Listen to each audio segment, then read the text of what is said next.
Hotel آخر میں اپنی پیمنٹ کاٹ کر باقی رقم دلہے اور دلہن کو ادا کر دیتے ہیں اور نیا جوڑا اس سے ہنی مون مناتا ہے۔ سرکاری ٹھیکوں میں کک بیکس لیگل ہیں۔ ایک کمپنی ٹھیکہ حاصل کرتی ہے، وہ 10% اپنے پاس رکھ کر کام دوسری کمپنی کو دے دیتی ہے۔ وہ کمپنی مزید 10% کاٹ کر تیسری کمپنی کو کام دے دیتی ہے اور وہ اپنا 10% رکھ کر کام آگے کھسکا دیتی ہے اور یوں آخر میں 50% رقم رہ جاتی ہے۔ لیکن آپ جاپان کا کمال دیکھیں، کمیشن لینے والی تمام کمپنیاں کام شروع ہونے کے بعد ڈیلیوری کمپنی پر نظر رکھتی ہیں۔ یہ کمپنی پوری تسلی کرتی ہیں کام سٹینڈرڈ کے مطابق اور پورا ہونا چاہیے، اور جب کام مکمل ہو جاتا ہے تو تمام کمپنیاں افتتاح کے وقت موجود ہوتی ہیں۔ ٹرینیں انتہائی صاف ستھری، سبک رفتار اور ٹائم کی پابند ہیں۔ ٹرین لیٹ ہونے کا تصور بھی محال ہے۔ پلیٹ فارم اور ٹرین کے درمیان شیشے کی دیوار اور دروازے ہوتے ہیں تاکہ کوئی شخص یا بیگ پٹڑی پر گر نہ سکے۔ فرش پر ڈبوں کے نمبر لکھے ہوتے ہیں اور تمام ڈبے ٹھیک اپنے اپنے نمبر پر رکتے ہیں، اور اس کے بعد ٹرین اور پلیٹ فارم کا دروازہ کھلتا ہے اور لوگ چند سیکنڈ میں اتر اور چڑھ جاتے ہیں۔ ڈبے انتہائی صاف اور خوشبودار ہوتے ہیں۔ لوگ اپنا کچرا ساتھ لے کر جاتے ہیں۔ ٹرین کے واش رومز 5 اسٹار ہوٹلوں سے زیادہ صاف ہوتے ہیں۔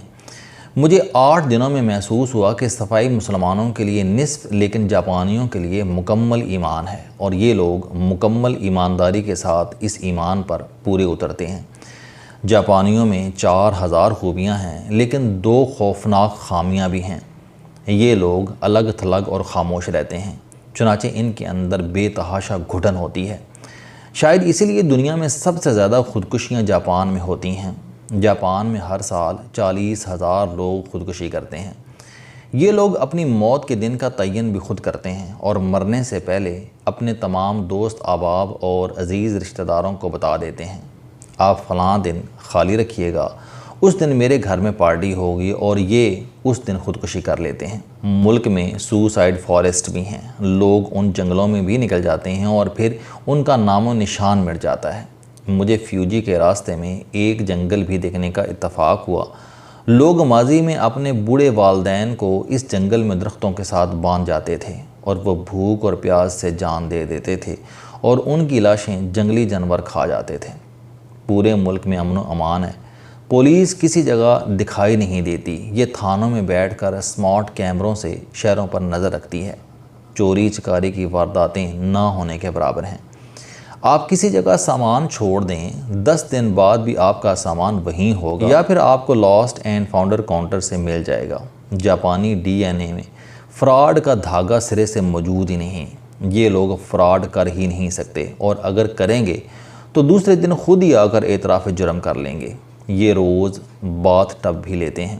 آدھا گھنٹہ پانی میں لیٹنا ان کے لیے عبادت کا درجہ رکھتا ہے۔ جاپانی کمبوڈ پوری دنیا سے مختلف ہیں۔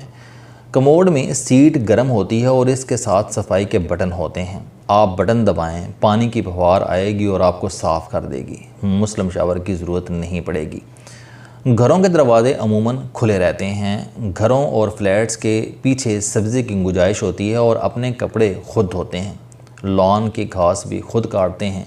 چلتے پھرتے کھاتے نہیں ہیں۔ ملک میں 99% آبادی کندھوں پر یا پشت پر بیگ لٹکا کر باہر نکلتی ہے۔ بارشیں زیادہ ہوتی ہیں، چنانچہ آپ کو پورے ملک میں درخت، گھاس اور پھول نظر آتے ہیں۔ زیبرا کراسنگ کے علاوہ سڑک کراس نہیں کرتے۔ قطار کسی جگہ نہیں ٹوٹتی۔ ٹوکیو کی 1/4 آبادی صبح کے وقت باہر سے آتی ہے اور شام کے وقت شہر سے واپس چلی جاتی ہے۔ چنانچہ صبح اور شام کے وقت انڈر گراؤنڈ ٹرینیں بھری ملتی ہیں۔ ان میں تل دھرنے کی جگہ نہیں ہوتی اور لوگوں کو باقاعدہ دبا دبا کر ٹرین میں بھرا جاتا ہے۔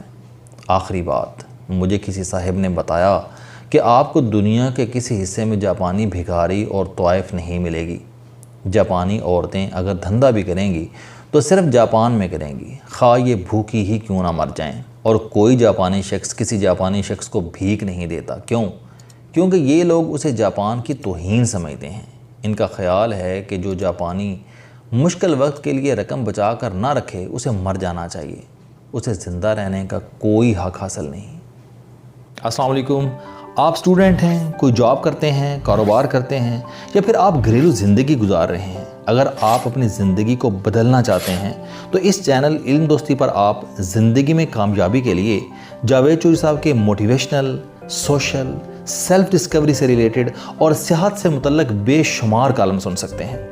میرا دعویٰ ہے کہ یہ چینل آپ کی زندگی بدل دے گا۔ اس چینل کا مقصد اچھی باتیں معاشرے میں پھیلانا ہے اور اچھی بات کو دوسروں تک پہنچانا صدقہ جاریہ ہے۔